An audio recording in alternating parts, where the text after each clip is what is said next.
For the past few years, my buddy Jake and I have co-owned a little cabin tucked away in the Rocky Mountains. Every now and then, we take a trip up there for a weekend getaway. Our routine never really changes. We unpack, get a fire going in the charcoal stove, and whip up some lunch.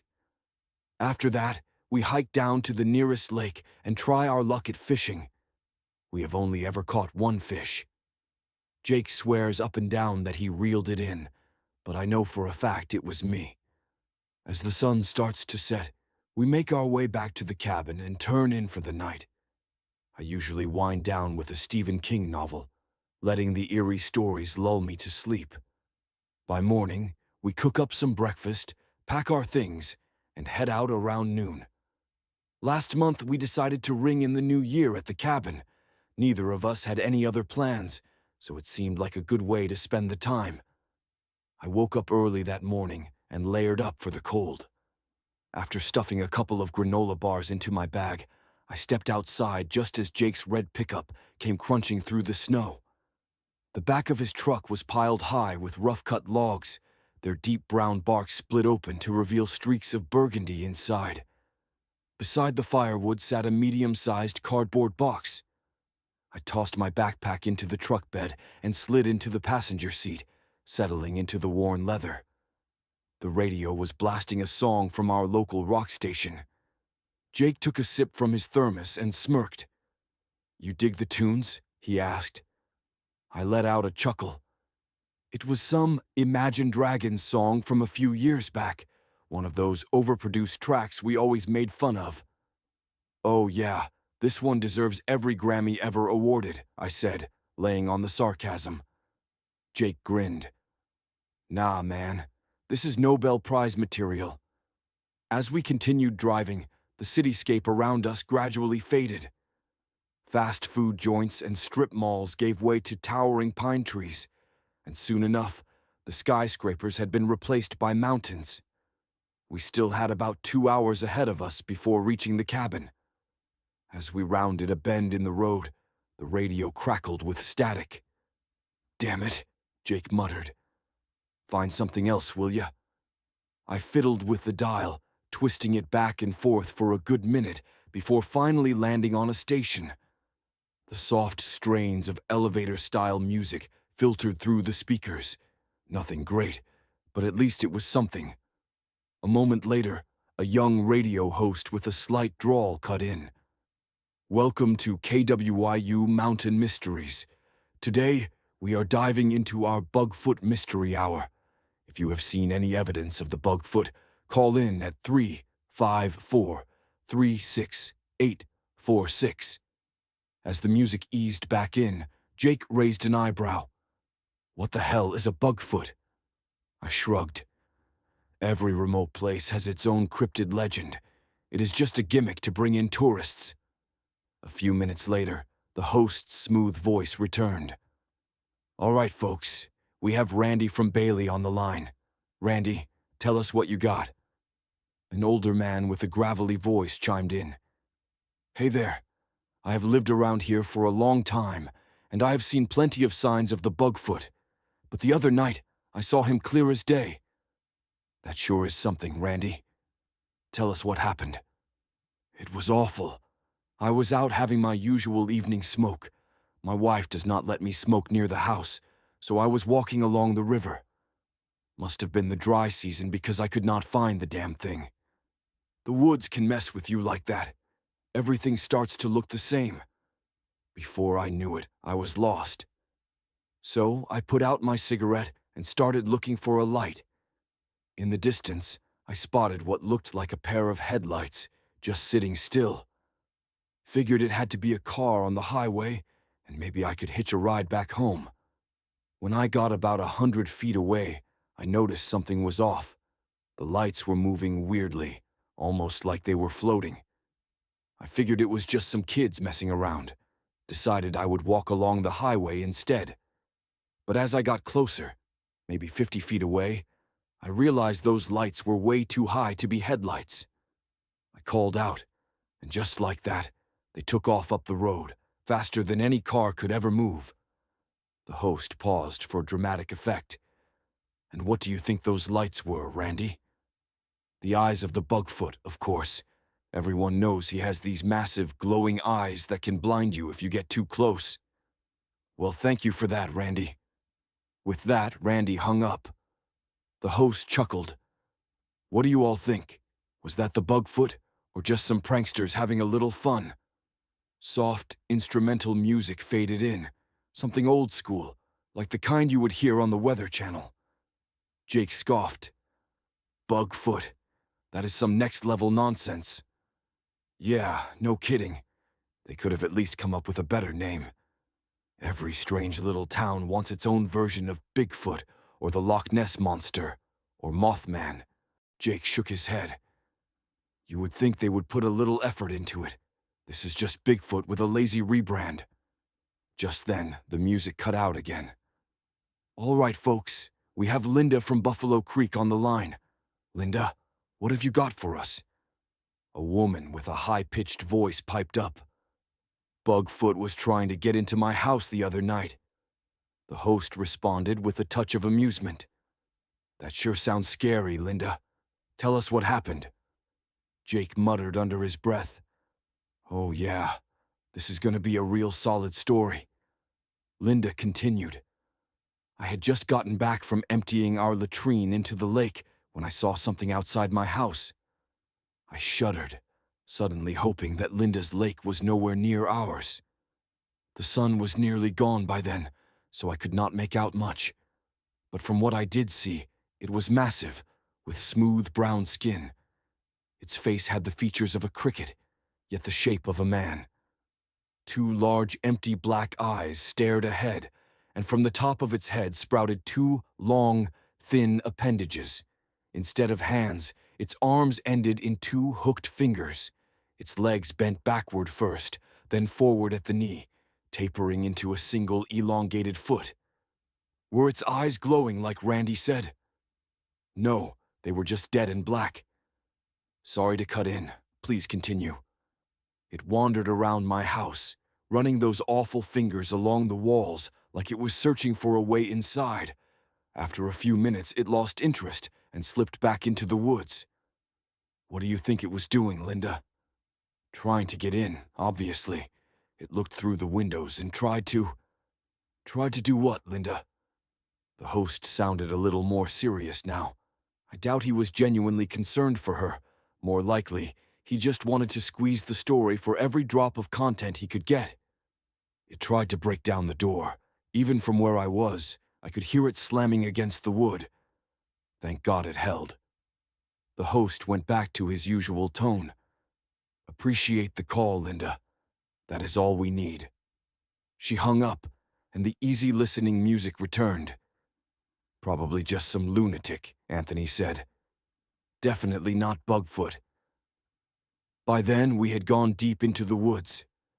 Usually, when you drive through a forested road, you will see breakaways leading to private property. We always got a kick out of the trespass, and you will regret it, and turn back now signs people put up. But this far in, those warnings disappeared, and the road seemed to twist endlessly through the towering pines. I had to admit, crazy old Randy had a point. The woods had a way of playing tricks on you.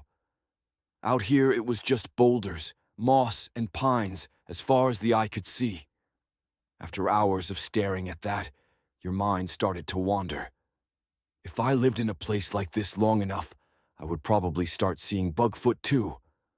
My thoughts were interrupted when the host came back on. Now we have... He hesitated. A few seconds passed, and I heard him shift in his seat. Then came the sound of him standing up and walking away from the mic, but his voice was still faintly audible in the background. Hey, Beth, is the caller ID working? I cannot see this guy's name or location. A muffled response. Oh, I guess we will take the call then. He sat back down. Something about the winding road ahead and the uneasiness in the host's voice left a pit in my stomach. Hello, caller. What is your story? The second they patched the call through, an awful feeling settled over me. The voice on the other end was a scratchy, warbling mess, like each word scraped against his throat like broken glass. But worse than that was the sound of crickets. The moment the call began, an overwhelming chorus of chirping flooded the speakers. That did not make any sense. It was January. There should not have been any crickets. "The Bugfoot is out there," the caller rasped. The host's usual smooth tone dropped, now slower and more uncertain. "Our audience is aware of that, sir." "No, no, no. The real Bugfoot." "What?" "The real Bugfoot does not tap on windows or have glowing eyes. It kills. I have lived in these woods for years without crossing it. Until now, I have seen it follow hikers, tracking them through the trees. Only seen a few actually get caught. They all did something to upset the woods, built too big of a fire, overfished, something like that. A few days later, I would find them in pieces, laid out as an offering to the forest." "What the hell are you talking about?" "I'm telling you the truth. I have survived longer than most, but now it has its sights on me. Been tracking me for a week. I do not know what I did, but the Bugfoot is hunting me." The crickets got louder. The distorted quality of the call mixed with the shrill chirping was nauseating. The host spoke again, softer this time. "Why do you think it is stalking you? A noise in the background, a crash, something falling over. Damn it. Look, I know it is hunting me. When I go foraging, I hear it, chirping deep in the woods.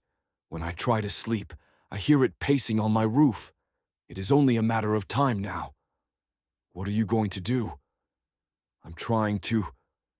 Anthony switched off the radio. "Come on, man. I was into that," I protested. That crap was making my head hurt. Felt like it was going to drive me off the damn road. "Why do you even care what some nutjob has to say?" "You scared the bugman is going to get you," he teased. "It was interesting, that is all. Obviously, I do not believe in Bugfoot." Finally, we pulled into the clearing where our cabin stood. The roof sagged, barely holding onto its patchy shingles, while the thick logs forming its walls seemed like they could last forever. A recent snowfall had left the ground blanketed in a patchy mix of bright white snow and soft brown mud. We treated the place like a minefield, carefully stepping around the muck as if it might swallow our boots whole. As I grabbed my gear from the truck, my eyes landed on the cardboard box again. "What's in the box?" "A little New Year surprise. At sundown, I'll bring it out." The inside of the cabin was just as cozy as always. Once the fire was set in the stove, warmth slowly filled each room. Over my bed hung a redundant painting of a temperate forest, eerily similar to the one we had just driven through. I stowed my bags under the bed when I heard Anthony in the other room. "What did you bring for lunch?" "A bunch of stuff for a Dutch lunch." "The fuck is a Dutch lunch?" "Sandwiches, stupid." I smirked. I pulled out a bag of cold cuts, cheeses, sauces, and vegetables, along with a loaf of bread. "I went to a breakfast place in Pueblo a little while ago that served this." We ate for about an hour, reading our respective books in silence. Afterward, we hiked down to the lake to fish. The entire time, I couldn't shake the image of the Bugfoot lurking just beyond the tree line. I got so lost in the thought that I didn't even notice when I got a bite. I lost it, of course. As we got back to shore, Anthony meticulously organized his tackle box while I waited. That's when I noticed something strange in the gravel. Long, deep impressions trailing along the lakeside. They were thin and ended in a sharp point. Oddly, the back end of each depression was deeper than the front, as if something had been pressed into the ground and then pulled forward. Scattered within them were what I initially thought were clear brown nuts or seeds. Only later, after doing some research, did I realize what they actually were. Cricket shells. By the time we got back to the cabin, the sun had nearly set. Anthony finally revealed his New Year surprise, a few Roman candles and a massive sparkler with a name written in Chinese. "I didn't want to do nothing for New Year's, so I brought these," he said proudly. "Haven't you heard all those stories about people starting forest fires with this kind of stuff?" I asked. Anthony knelt and pressed a hand into the soil. "You couldn't burn down shit in these conditions." "I guess you're right." We made dinner, hot dogs and s'mores, then set up to light the fireworks. The Roman candles were underwhelming, so we only lit 2. But the sparkler was something else. It burned for 5 minutes, bursting into vibrant colors and mesmerizing patterns. Yet, as the last embers fizzled out, my mind drifted back to that radio call. "Lit too big a campfire, caught too many fish, whatever." Anthony must have been distracted too because, while watching, he accidentally bumped into the bed of his truck, sending all our firewood tumbling into the mud. "God damn it," he groaned, the last of his excitement deflating. "It's okay, dude. I can drive into town and buy more." No, I'll go. Don't you remember how bad the roads were coming up? And besides, I don't want you anywhere near the driver's seat of my truck." A little humor crept back into his voice. I stood there watching until his brake lights disappeared into the dense pines. Only then did I become aware of the ambient sound surrounding me. Chirps. The fire was on its last leg. What was once a bright summer yellow had dulled to a deep crimson. I decided to read by the fire until it died, then see if any of the logs were salvageable. Unfortunately, I could barely focus on the book. I think it was about vampires, but my eyes kept drifting to the window. The moon, shrouded by thick clouds, left the glass pitch black, the only shapes visible being the silhouettes of trees. Every so often, the clouds would part, allowing just enough light to faintly illuminate the path outside. Like at the lake, my imagination ran wild. I envisioned the Bugfoot watching me from the darkness.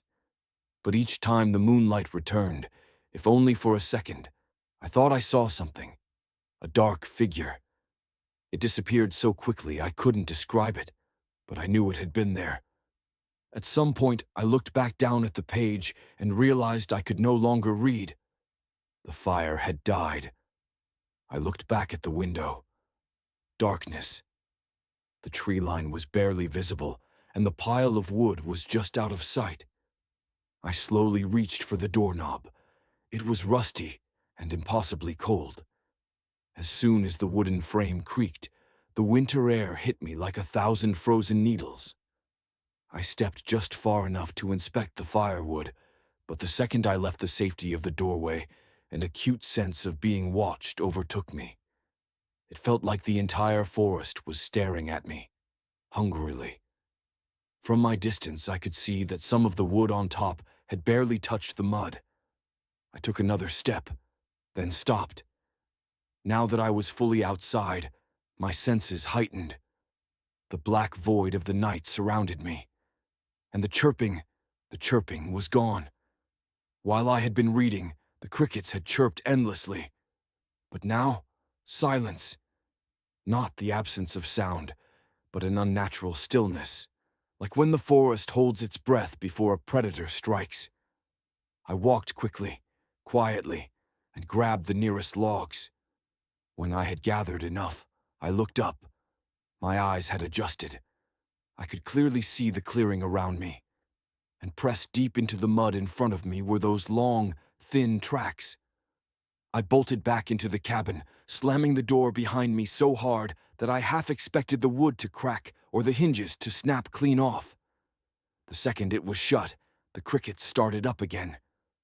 Chirp, chirp, chirp. Their voices swelled in a deafening, mocking chorus, like 1,000 unseen creatures had gathered just beyond the walls, laughing at me. I clamped my hands over my ears, but it did nothing. The sound was inside my skull, digging into my brain like tiny needles. Desperate for something, anything, to drown them out, I grabbed the nearest logs and tossed them into the fire, hoping the roar of the flames would smother the relentless noise. It barely made a difference. I collapsed onto the floor, pressing the side of my head as close to the fire as I dared, letting the crackling and popping of burning wood become my only focus. My hair sizzled from the heat, but I did not care. Then, abruptly, it stopped. A silence so deep it felt unnatural wrapped around me like a thick fog. I barely had time to breathe before a sharp, rhythmic pounding struck the roof. Thud, thud, thud. Someone, no, something, was moving above me. The steps were bizarre, exaggerated, almost theatrical. I could make out each distinct stomp of the heel, followed by a softer, almost hesitant tap of the toe. The strange cadence made my stomach churn. I did not wait to see what would happen next.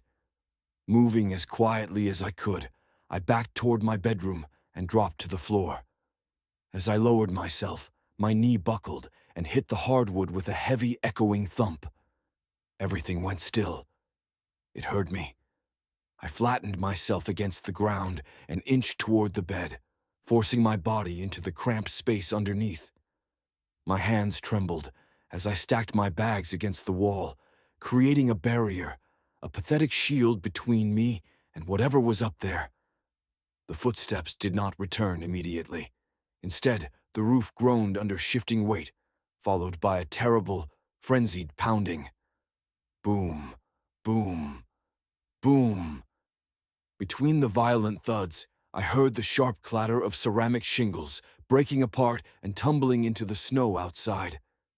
The cabin shook as the structure above me weakened, until finally, with a long, agonized creak, it gave way. The wood splintered, collapsing in chunks that landed with dull thuds on the floor.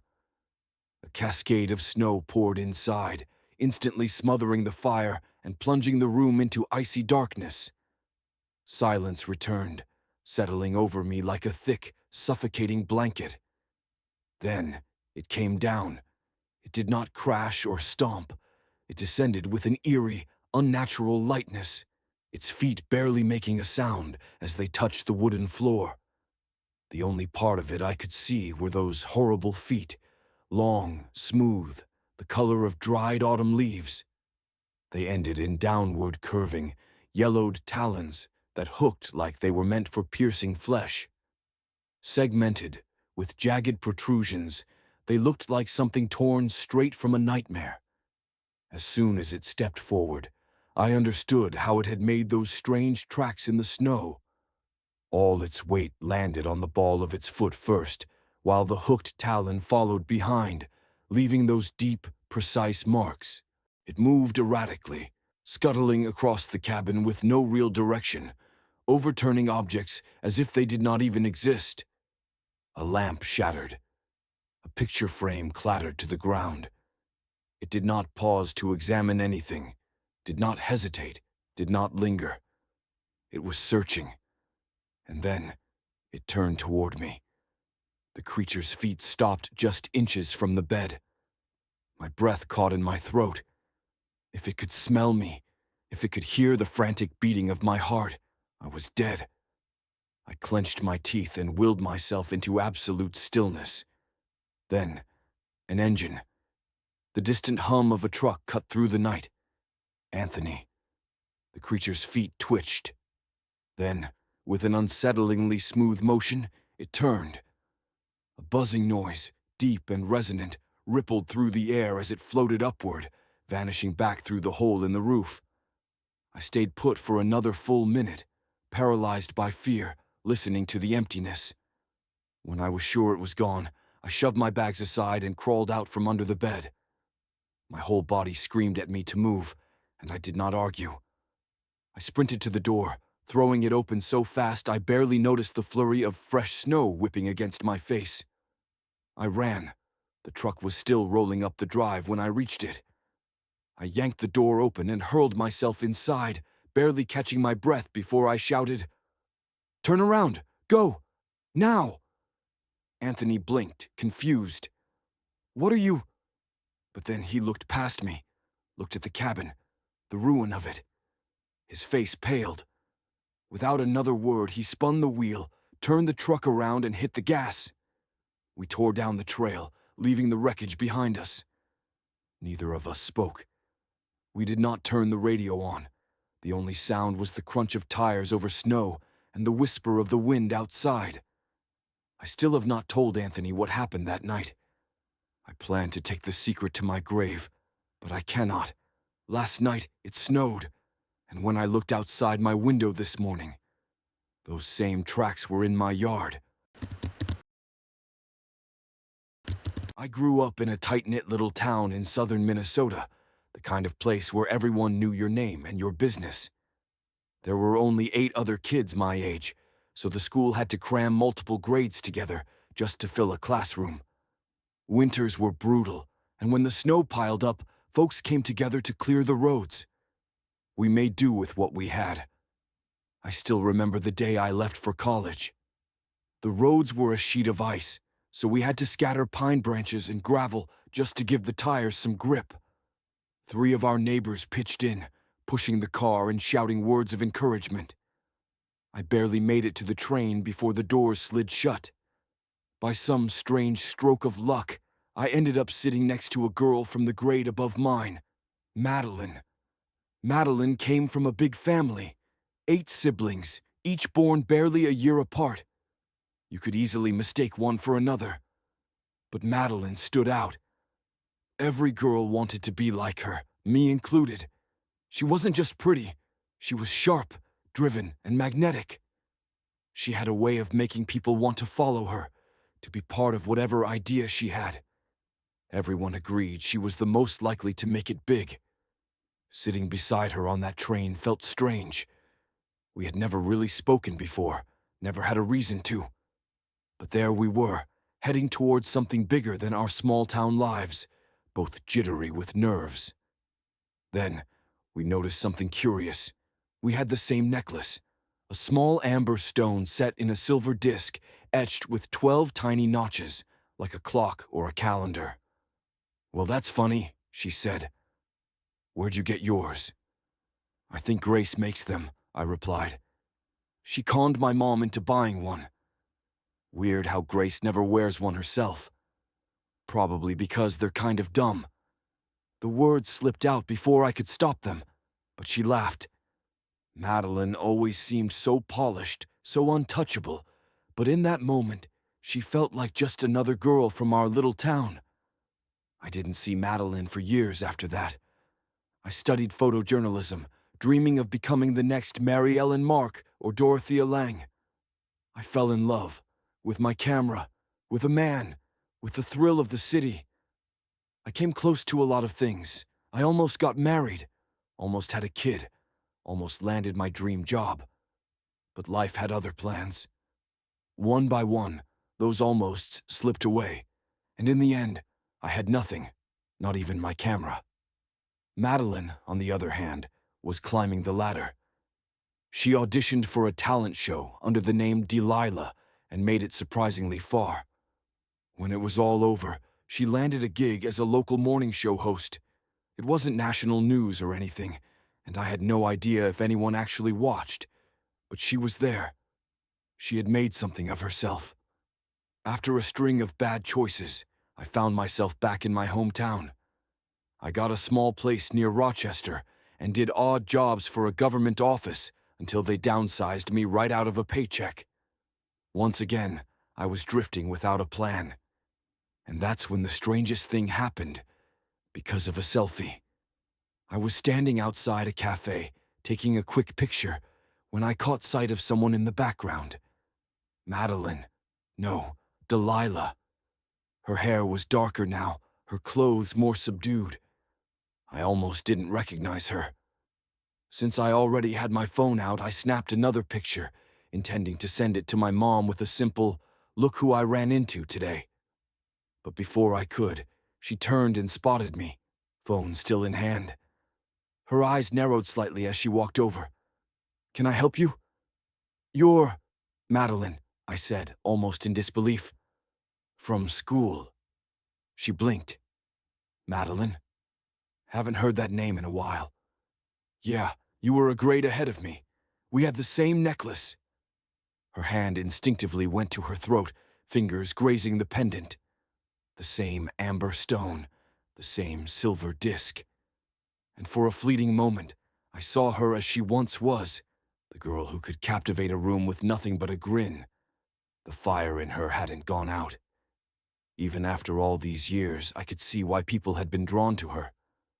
"Why'd you take my picture?" she asked. "Sorry, It was a surprise seeing you," I admitted. "I didn't mean anything by it." She studied me for a moment, then softened. "Do you still take a lot of pictures?" "I used to," I said. "But you can't exactly make a living with a phone camera." She gave me a long look, sizing me up. I could tell she was thinking about something. Finally, she glanced back at the cafe, then at me. "We should talk," she said. "Catch up a little." We had lunch. Well, I did. She had already eaten. I told her about my recent struggles, and she listened, nodding thoughtfully. There wasn't much to say about her life. Everyone back home already knew her story. And she knew that. "If you are looking for work, I have something I am working on," she said. "And I could use someone I can trust." "Really? What is it about?" "It is rather personal," she sighed. "But all expenses paid." "I do not know, Alice.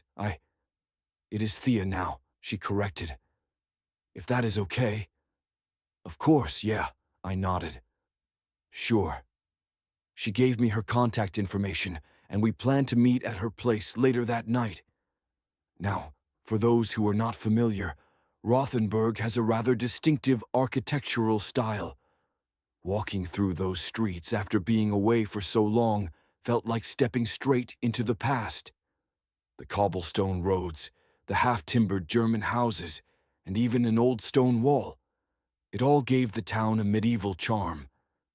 It was not completely untouched by modernity, but coming back from a bigger city, it was not just a homecoming. It felt like rewinding time itself. Alice lived on the outskirts. If you followed one of the residential roads far enough, you would reach a turnabout that split into two. One path led to a private estate surrounded by a waist-high metal fence, lined with spotlights triggered by motion sensors. A little farther in, there stood a surprisingly large one-story house, modern in style, painted a soft yellow, with white-framed square windows and a steep gray A-shaped roof. To the east, a garden stretched out, though at this time of year, the soil lay barren. A stone fountain depicting two cherubs wrestling still sputtered out a thin stream of water despite the chill. Alice met me at the door before I even had the chance to knock. She seemed eager, noticeably more at ease than earlier. Maybe she did not like being recognized in public. It struck me then how rude I had been, snapping pictures of her when she was just going about her day. She welcomed me inside and offered me a Tegernseer beer. I opted for coffee instead. Her home was surprisingly minimalistic, barely decorated, with little personal flair. Maybe she was not making as much money as I had assumed. And I had no idea she lived alone. I had heard rumors about her dating. We settled in her living room, and she slid a small black bag across the table toward me. I recognized the brand before I even opened it. I already knew what kind of camera was inside. "Figures you would know your way around a camera," she said. "You want me to take your picture?" I asked. "I can do some solid portraits." No, she laughed. "Not my picture.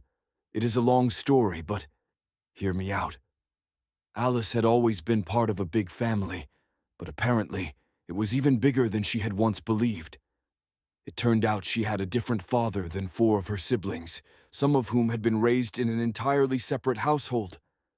In total, there were 12 of them. Some she had grown up with, others she had never even met. "I moved back here to reconnect with that side of my family," she said. "I only found out about them recently." "That must have been a shock," I said. "I cannot imagine. And that is only half of it. She lifted her coffee to her lips, but the heat made her pause. She set it down carefully, regaining her composure. Apparently, I have a twin sister, she continued, and she lives somewhere around here. As Alice explained, her sister had been forced to stay with their father as part of a divorce agreement. But she had no idea what her sister's name was, and she suspected she had married and changed her last name. Alice had tried reaching out to city officials, old family connections, anyone who might have information, but kept hitting dead ends. The only lead she had was that this woman, her twin, was still somewhere in the area. I think she works in a bakery or a cafe, Alice said.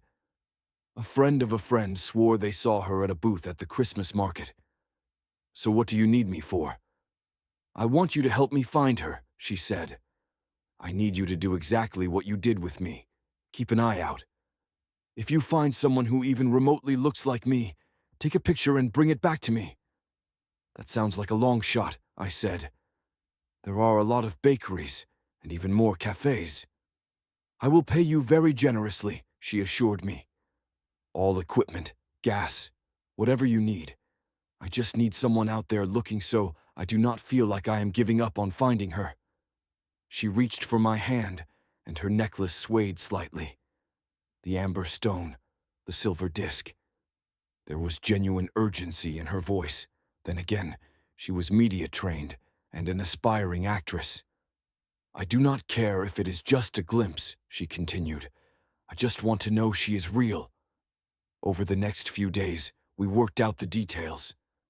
Alice provided me with any equipment I asked for. The only conditions were that I keep every single picture, no matter how bad, and that I never approach the woman. She did not want to spook her. It seemed straightforward enough. All I had to do was check in with a phone call once a day to report where I had looked. Alice was not particular about the schedule. For the first few days, I wandered through town, snapping photos of anyone who even vaguely resembled her. But it was a dead end. No one stood out. I tried several cafes, a handful of bakeries, but none of the employees matched. That is, until I checked a place in the next town over, to the west. A cold drizzle filled the morning air, right at that miserable point between rain and sleet. Warm enough to make you sweat, but cold enough to numb your fingers. I came across a small corner cafe with a cartoonish carrot mascot on the sign. And there, sweeping the floor, was a woman who looked almost exactly like Alice. Her hair was a bit shorter. She seemed a little taller, but that could have been a trick of perspective. It had to be her. I lifted the camera and started taking pictures, but no matter how hard I tried, I could not get a clear shot. She kept moving out of frame, ducking behind furniture, shifting just out of focus. Out of nearly 100 photos, not a single one was perfect. Frustrated, I called Alice to ask if I should just get the woman's name or number. Alice answered quickly, but I could hear she was busy. Absolutely not, she whispered. Just get a couple of photos. I will take care of the rest. I'm not getting anything useful, I said. I'm not used to this kind of... Do not worry, Alice interrupted. Just get what you can and meet me tonight. When I got back to Alice's place, I was eager to show her my findings. She offered me a tegearnseer again, but I went for coffee, as usual. I sipped as she flipped through the pictures, her expression unreadable. Then she sighed, shaking her head. It is not her, she said. Look at the neck, the ears, even the height is different. You are sure? I asked. The pictures are kind of blurry. I am sure, she replied. I am sorry. No, I get it, I said. I will keep looking. Would you?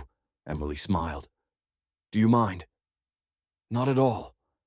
Emily slipped the memory card out of the camera, setting it aside with an unspoken, just in case, and stayed with me while I finished my coffee. What were the chances of another woman looking so much like her in this area, yet not being related? Almost impossible. About a week later, I spotted another woman at a cafe who looked eerily similar. Her hair was naturally blonde, and her face was a little rounder, but otherwise, the resemblance was uncanny. I snapped a few pictures, observing her from a distance. This time I was not as preoccupied, yet I noticed something unsettling. I still could not get a clear shot. I managed crisp images of other patrons, but every photo of her turned out blurred, as if the camera itself rejected her. Was it my lack of skill? Or was it something about her? Cameras are supposed to capture reality, not pick and choose. So what was it trying to show me? I stared at the hazy images long enough for the cafe to close. As she left, curiosity got the better of me. I needed to know more, so I followed her. She walked along a winding road leading out of town, eventually cutting through the forest.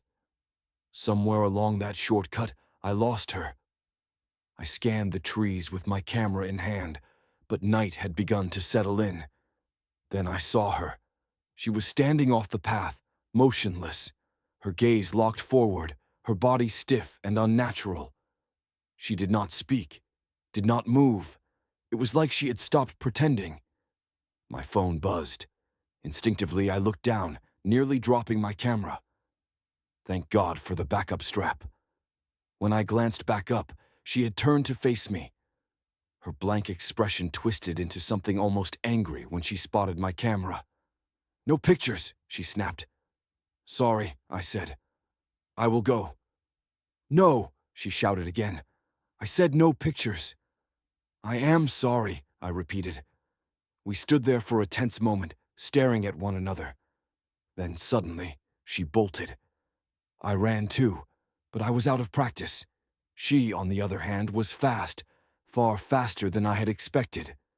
Within moments, she was on me, grunting like a wild animal as she swiped at me. Her fingers caught my camera strap, yanking hard. The strap gave way.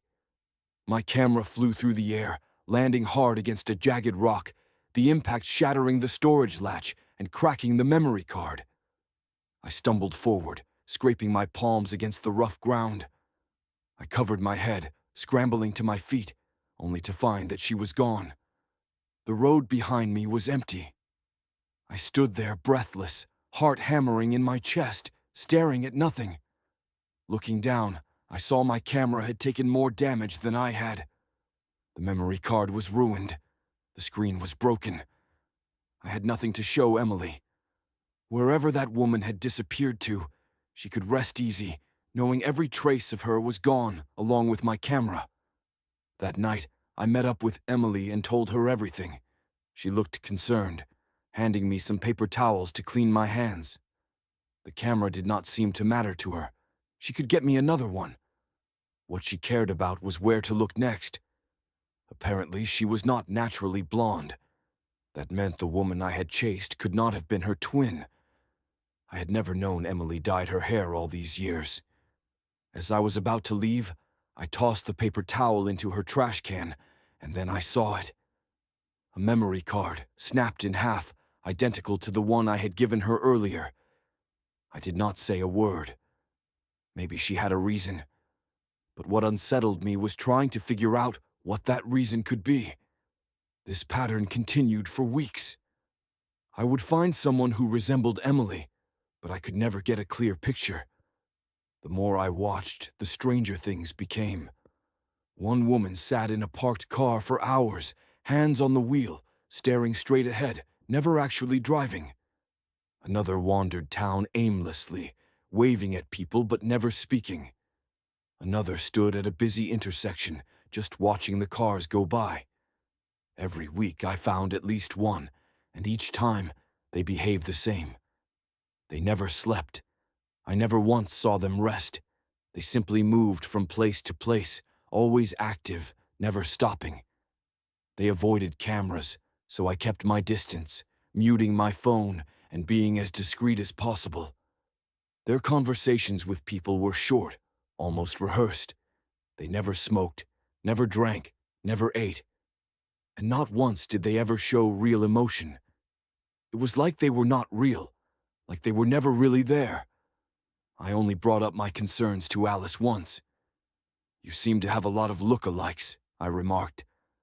I never realized just how many people resemble you. Don't say that word, she muttered under her breath. What word? She exhaled sharply. I told you before. I don't like it. Just don't use it. It's ugly. I was just making an observation, I said, taken aback. Then find a better one, she sighed, rubbing her temple. I'm not here to indulge your imagination. Through it all, her voice never rose. She never lost her composure. She was as serene as a still lake, as poised as a queen, the kind of person everyone aspired to be. And yet, every time I visited her, the pile of broken memory cards in her trash kept growing. My next search took me farther than usual, so far that I had to book a hotel for the night. I'd spent the day visiting bakeries, scanning crowds, coming up empty. That evening, as I stepped into the lobby, shaking off the thick rain from my hair, a voice caught my attention. Wait a second, the voice said. Do I know you? I turned around. A woman stood there with short, tightly curled blonde hair, her eyes lined with too much makeup. She had a warm, round face, and her arms were strong, like she'd spent years lifting more than just groceries. It took me a few moments to piece it together. She wasn't identical, but she looked an awful lot like Alice.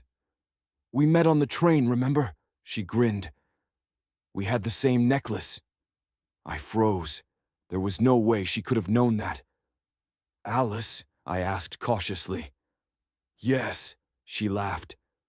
I knew it. We talked for hours. Her move to the big city had been just as disastrous as mine. She'd given up after a few years and come back home, settling down with her high school sweetheart. Now she had 3 kids and a steady job working in the hotel kitchen. She beamed as she talked about her family, eager to show me pictures, asking 100 questions about my life. I tried my best to keep up. The more we talked, the more convinced I became. This woman, this Alice, knew everything. The teachers we had, the dumb rumors that circled our school, the strange fates of old classmates. She even brought me a pastry from the kitchen, free of charge. We each had 2. Before we parted ways, I asked for a picture. She didn't mind at all. Actually, she insisted I send her a copy. It came out crystal clear. I just wish I still had that necklace, she mused, touching her collarbone. Someone stole mine years ago. It was strange. She hadn't become the person I imagined she would, yet I still found myself envying her. Even now, I could see people gravitating toward her, drawn to her warmth. She was the kind of person others wanted to be around. Back in my hotel room, I sat with my phone in hand, staring at the screen. Charlotte would want to know about this. But how would she react? She'd been so insistent, adamant, that I wasn't to interact with the other Alice. I was only supposed to take pictures. Yet this woman wasn't just a twin. She was Alice. And that meant someone was lying. Maybe the answer was in the pictures. A photo speaks 1,000 words, after all. Maybe I hadn't looked closely enough. I pulled up the first photo I ever took of Charlotte, studying her face. When she had turned toward me that day, she wasn't startled or annoyed. She was afraid, not just wary, deeply gut-clenching afraid. It wasn't the face of someone caught off guard. It was the face of someone bracing for the worst. And one word kept echoing in my mind, the word she hated. Doppelganger. The people I had been tracking didn't eat, didn't drink, didn't sleep. And now that I thought about it, had I ever actually seen Charlotte do any of those things? At the cafe, she always claimed she had just eaten. Every time I visited her home, she either ignored her drink or barely touched it. Come to think of it, she always had the same unopened bottle of Tegernseer beer. Not once had she actually taken a sip. But what about sleep? Maybe I was overthinking it. Maybe it was just coincidence. But as I turned the printed photo of the real Alice over in my hands, A cold realization crawled up my spine. I might not have been speaking to a real person. That night, I sat awake, scouring the internet, searching for anything that might confirm what I was starting to suspect. I dug through every forum, every obscure article, every half-baked conspiracy theory. Most of it was nonsense. Ramblings about clones, interdimensional beings, cryptic warnings about imposters living among us. But buried beneath the noise, a few things stood out. There were stories about people who weren't really people. Strangers who looked familiar, but never acted quite right. One user described a man who seemed to be following him everywhere. "I swear, he stole my shoe and ran off," the post read. "Haven't seen him since." "You need to get it back," someone replied. "The more they take from you, the more real they become." "They'll try to replace you," another added. "Or worse, get rid of you." There was too much to process, too much conflicting information.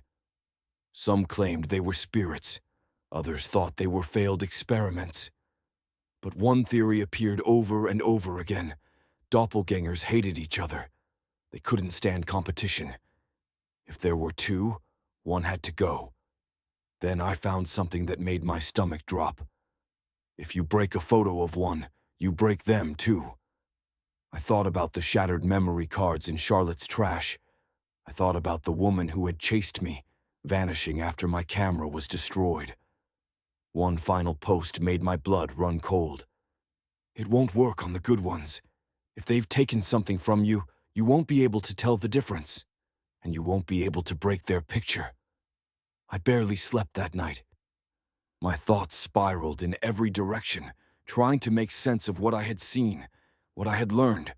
Then, just past midnight, my phone buzzed. A message from my employer. My stomach twisted. "Do you have something for me?" I hesitated before typing my response. "I'll come by tomorrow." Before I shut my phone off, I hesitated, staring at the name in my contacts. Then, with a deep breath, I changed it. Alice became Dorothea. I didn't know what to expect when I showed up the next day, but I was ready for anything. She stood in the doorway, her usual welcoming smile in place. I tried to keep my expression neutral, but something in me must have faltered because she caught on immediately. "You all right?" she asked. "Long day," I muttered. "Sorry."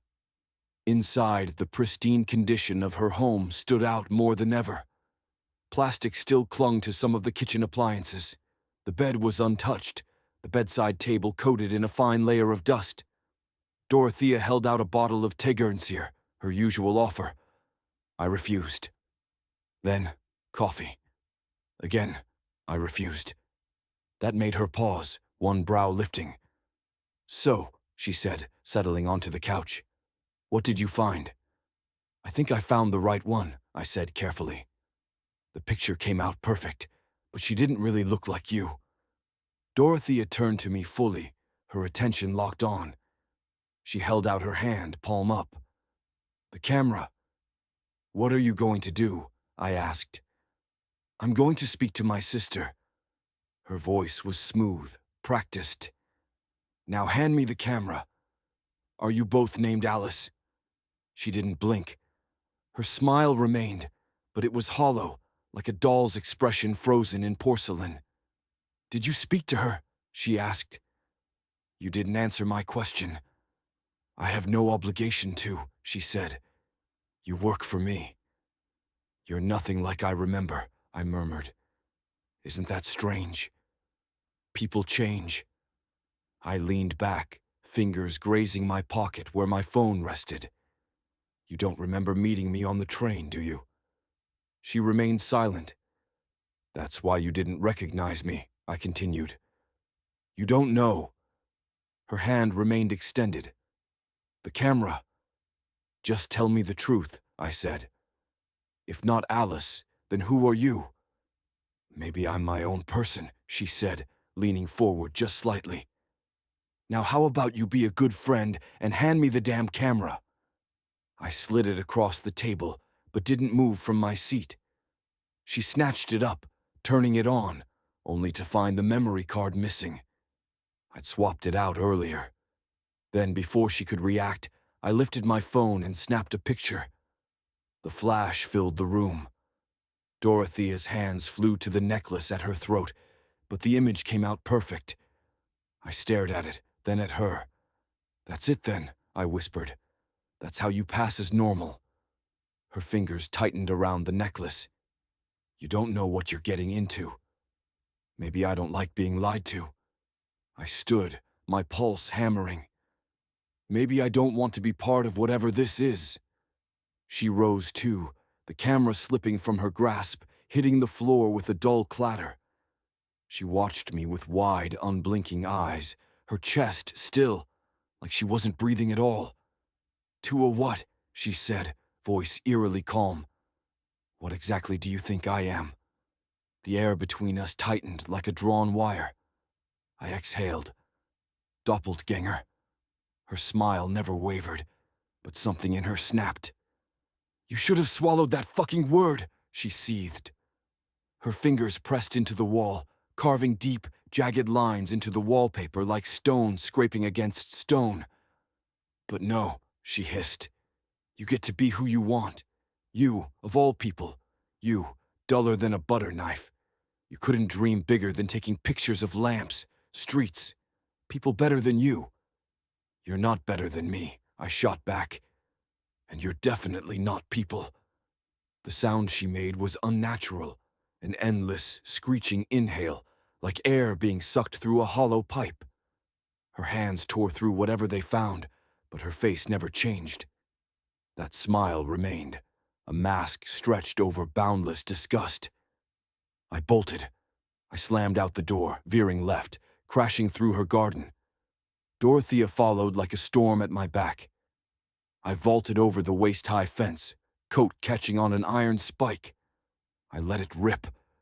She cleared it effortlessly, gliding over the sleet-covered ground like a shadow. Ahead, the land sloped down to a sparse stretch of pines. She was gaining. I turned sharply as she lunged, sending her tumbling down the slope. She clawed at the frozen dirt, whipping around, and stopped. I followed her gaze, my breath stilled. We weren't alone. Figures emerged from the trees, watching, waiting. Dorothea had wiped out at least a dozen others thanks to my photos. It was only a matter of time before they did something about it. A few had been watching me. A car that followed too closely. A stranger who lingered too long. The streetlights that always seemed to flicker when I walked by. They'd been tracking me, and I'd led them straight to her. Dorothea stiffened. Her eyes darted to mine. Then she pointed at me, accusing.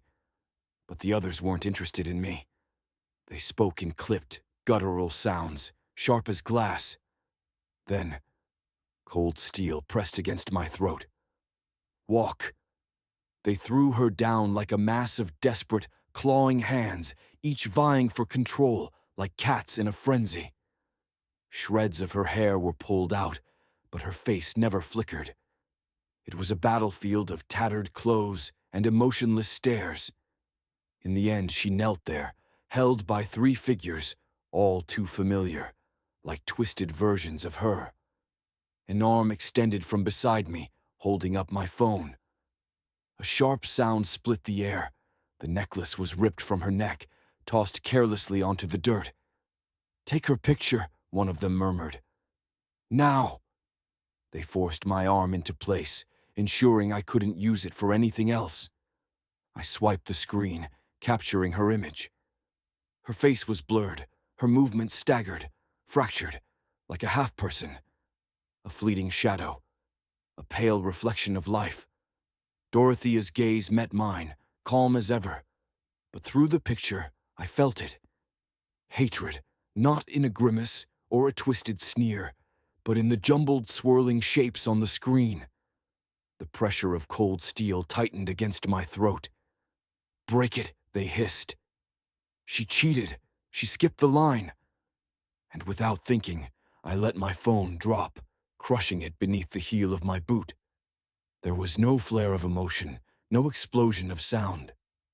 Dorothea simply vanished, like a balloon deflating, silent, sudden. Nothing remained but a few scattered belongings, a coat, pants, no shoes. The doppelgängers pounced on her things, tearing through them, hungry for the scraps of a stolen life. The one at my throat lost focus, giving me a moment. They hissed at each other in their guttural language, arguing over the necklace. But then I remembered. She had a phone. My fingers fumbled at her coat pocket, desperate. And there it was, her phone. I grabbed it, my heart pounding, and rolled onto my back. Holding the phone up, I used it as a shield. My attacker recoiled, their hands flying to their face. The others scattered, vanishing behind trees and bushes. I pointed the phone toward them, praying they wouldn't notice. Praying they didn't realize I hadn't unlocked it, that I couldn't take their pictures even if I tried. "I got you all," I said, voice trembling. "I've got it, and I can break it." They stayed silent. A few of them leaned forward, baring their teeth like wild animals. Their eyes narrowed. "You think you can break it before we get you?" One of them purred. "You think so?" Another sneered. "Are you sure?" I moved slowly, testing their reaction. They pulled back. It was all posturing, all threats. But I could feel them moving, circling, looking for a weakness. I had to act quickly. "I'm keeping this," I said, steadying myself. "And if I see any of you again, I'm breaking it. We'll never speak again, and no one dies." Silence. Then they began to retreat, their doll faces peeking out from behind trees and shadows.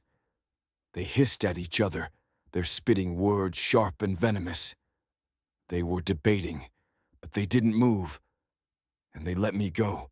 That was a couple of years ago. A lot has happened since then, and some things haven't. Even today, you might still see Dorothea on TV. I've changed the name for obvious reasons. I think one of them replaced her, stole something, fixed the necklace, and took her place. The real Alice is still with her family, I checked. She's fine. Things turned around for me, though. I landed a job with a news agency. I'm not sure, but I suspect Dorothea had something to do with it. Maybe she put in a good word for me. Maybe she wanted to keep me happy, so I wouldn't break that phone. Or maybe it was just coincidence. I've made a bit of a name for myself now. Not huge, but enough to live comfortably. I met someone. We got a dog. We moved to a bigger place. I can honestly say I'm happy. For once, I can imagine people wanting to be me. But I'm telling you this story for a reason, and I think you need to listen. About a month ago, I came home to find a bouquet of flowers on my doorstep. White roses, mixed with a few blue sunflowers, and a small note. "I got one of your earrings," it said. It was signed with a smiley face. I froze. My eyes darted across the street, and there she was. A reflection of me, standing in the window. Same hair, same smile, same eyes, but different. Like me, but not quite.